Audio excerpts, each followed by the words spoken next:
Selasa siang, ratusan petugas keamanan mendatangi Kampung Susun Bayam yang berada di kawasan Jakarta International Stadium atau JIS Jakarta Utara.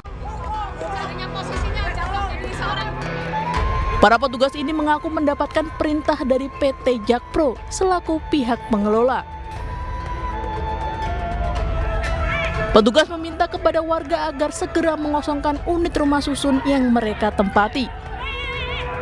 Tak terima diusir, warga pun menolak hingga akhirnya terjadi cekcok dan aksi saling dorong. Dari PPSU kayak gitu-gitu, kelurahan banyak banget pokoknya. Ada sekitar 300 orangan ya kan. Kami turun ke bawah. Nah, setelah kami turun ke bawah, ada pihak dari Jakpro yang bawa tol itu katanya memberi kami waktu 30 menit untuk mengosongkan unit ini, rusun ini ya kan gitu. Sedangkan dan mereka bilang kami sudah fasilitasi katanya ya kan untuk pindah ke Nagrak dan kalau nggak ke Huntara. Sedangkan surat-surat tertulisnya aja nggak ada gitu loh Mbak. Masa iya sih kami digeruduk secara tiba-tiba kayak begitu ya kan? Perselisihan ini pun dijembatani dengan dialog antar kedua belah pihak, tetapi belum menemukan titik terang. Hingga kini ratusan warga Kampung Bayam masih berada di dalam rumah susun Kampung Bayam dan memilih bertahan. Dari Jakarta, Rizky Falufi, iNews melaporkan.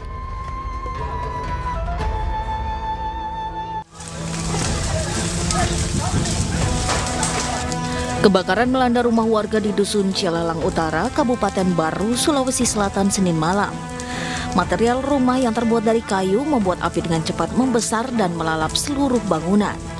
7 unit mobil damkar diterjunkan ke lokasi guna memadamkan api dibantu warga setempat. Diduga kebakaran terjadi akibat korsleting listrik. Diketahui pemilik rumah merupakan seorang pria yang akan segera menggelar lamaran dan pernikahan. Akibat peristiwa ini korban mengalami kerugian ratusan juta rupiah karena uang sebesar 50 juta, satu set perhiasan emas serta beras yang akan digunakan untuk lamaran ludes dilalap api. Beruntung tidak ada korban jiwa.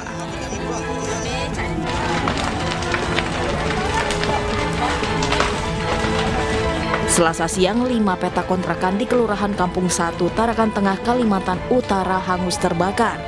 Peristiwa tersebut pun membuat panik warga sekitar lantaran khawatir api menjalar ke bangunan sekitar. Tim pemadam kebakaran yang tiba di lokasi langsung berjibaku memadamkan api. Berselang setengah jam kemudian, api berhasil dipadamkan.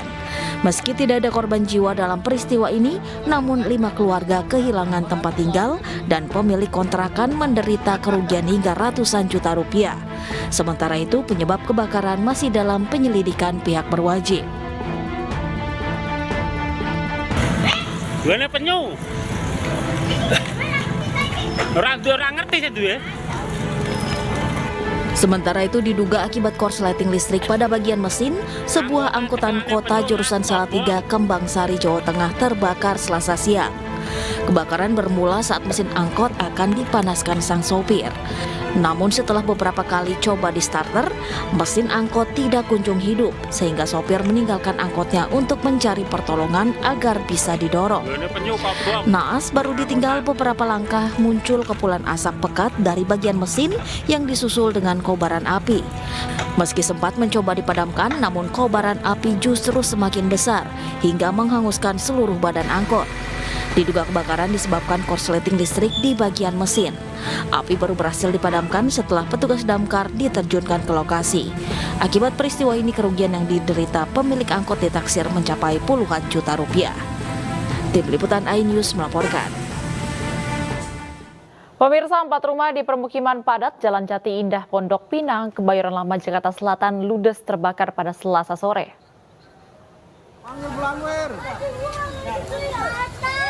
Pada nangis semua tuh.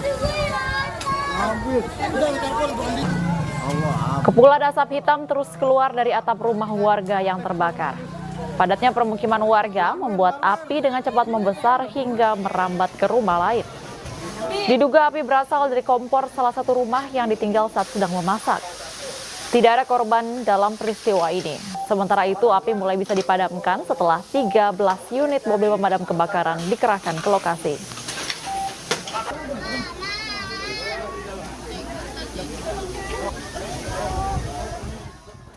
Pemirsa, jurnalis dan mahasiswa dari berbagai daerah di Indonesia melakukan aksi tolak revisi Undang-Undang Penyiaran. Hadirnya revisi Undang-Undang Penyiaran ini terkesan mengancam kemerdekaan pers dan simbol matinya demokrasi.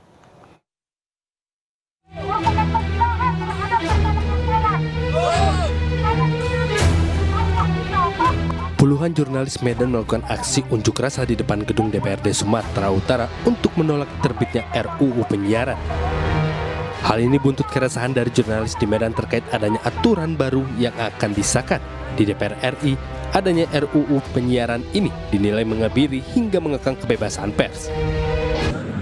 RUU Penyiaran yang terbaru sekarang tentang salah satunya tentang jurnalisme investigasi. Yang kita sangat sayangkan itu keluar dari Komisi 1 yang membidangi hal itu, dan salah satu komisioner anggota di sana merupakan mantan-mantan jurnalis, di mana mereka juga bekerja seperti halnya kita gitu.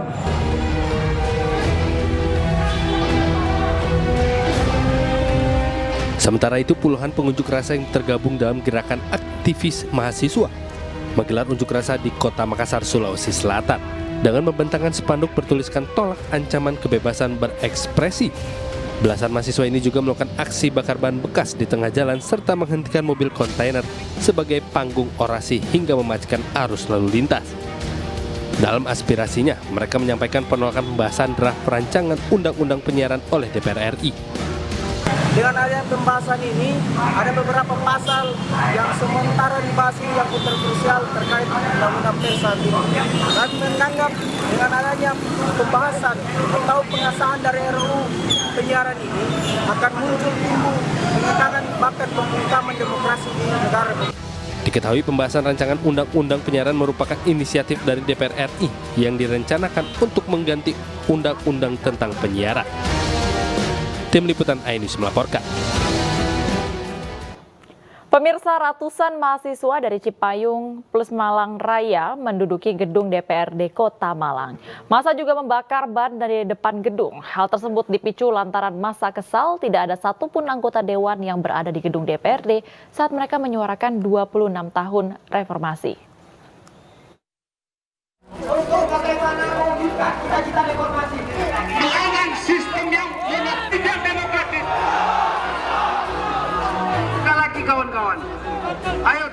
Menyambut 26 tahun reformasi, ratusan mahasiswa menggelar demonstrasi di depan gedung DPRD Kota Malang, Jawa Timur. Awalnya aksi ini berjalan kondusif, namun massa mulai kesal karena tidak ada satupun anggota dewan yang menemui dan menerima aspirasi mereka.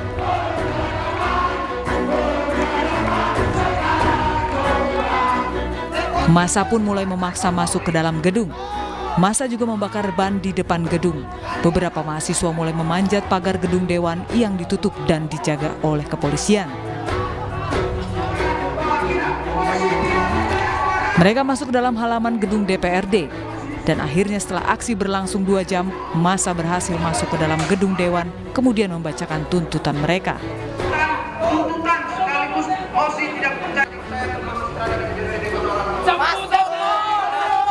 Selain menyuarakan 26 tahun reformasi, massa juga menyinggung soal UKT mahal.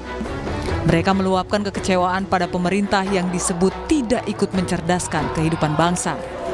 Dalam aksi ini ada 9 tuntutan mahasiswa, diantaranya penguatan kembali lembaga KPK, tolak revisi Undang-Undang Penyiaran, hingga menolak komersialisasi dan liberalisasi pendidikan. Dari Malang, Jawa Timur, Denny Irwansyah, iNews melaporkan. Selanjutnya pemirsa, keributan 2 pengendara mobil di area parkir sebuah rumah makan cepat saji di Kemang, Jakarta Selatan viral di media sosial. Seorang mama pengendara mobil enggan bertanggung jawab, kemudian kabur usai menabrak mobil lain. Lihat dulu panahnya. Oke, kalau gua salah kenapa? Kan gua memang langsung belok kanan. Ya ibu salah, berarti kan ibu udah salah, ibu udah nabrak nih. Saya minta tanggung jawab ibu. Kamu juga minta tanggung jawab saya. Nggak bisa, ibu yang nabrak saya. Ya saya nggak mau.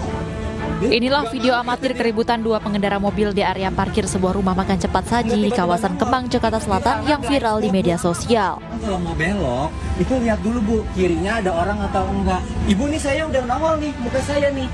Ibu jebret aja dah. Nah sekarang lihat. Keributan bermula ketika salah satu mobil yang dikendarai emak-emak menabrak bagian kanan mobil lain.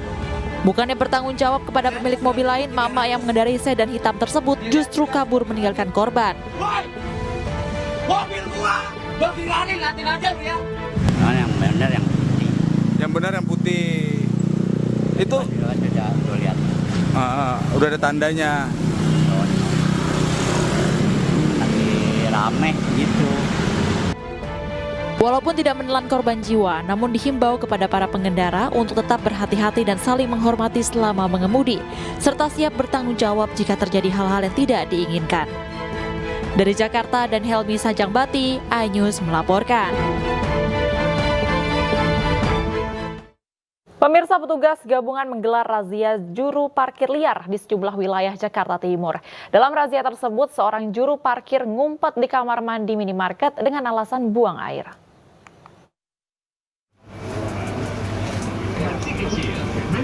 Kasih tahu aja nggak apa-apa. Aksi kucing-kucingan juru parkir liar yang bersembunyi di dalam kamar mandi berhasil dipergoki petugas. Masih lama nggak Mas? Lagi ngapain? Jangan lama-lama ya. Ngapain dia? Juru parkir liar yang beralasan buang air ini langsung diamankan petugas dan didata serta diberikan surat tilang. Tak hanya bersembunyi di kamar mandi, seorang juru parkir lainnya juga berpura-pura menjadi pedagang kaki lima sebelum akhirnya turut diamankan petugas. Sementara seorang juru parkir sempat menolak diamankan dan mengaku telah menyetor uang keamanan sebesar Rp100.000 per hari ke oknum pensiunan aparat dan ormas. Berapa sehari? Pokoknya 100 itu dia yang bagikan, dia yang ngatur. Ormas ya? Sama siapa lagi? Sama mantan Babinsa. Siapa namanya? Siapa? Widin. Itu tiap hari? Hari. Dari razia yang digelar di sejumlah minimarket di kawasan Jakarta Timur yang dilakukan petugas gabungan Sudinhub Perhubungan, TNI Polri, dan Satpol PP, belasan juru parkir berhasil diamankan. Selain didata dan diberikan surat tilang, petugas juga menyita atribut yang dipakai juru parkir seperti rompi dan topi dishub. Dari Jakarta, Rio Manik, iNews melaporkan.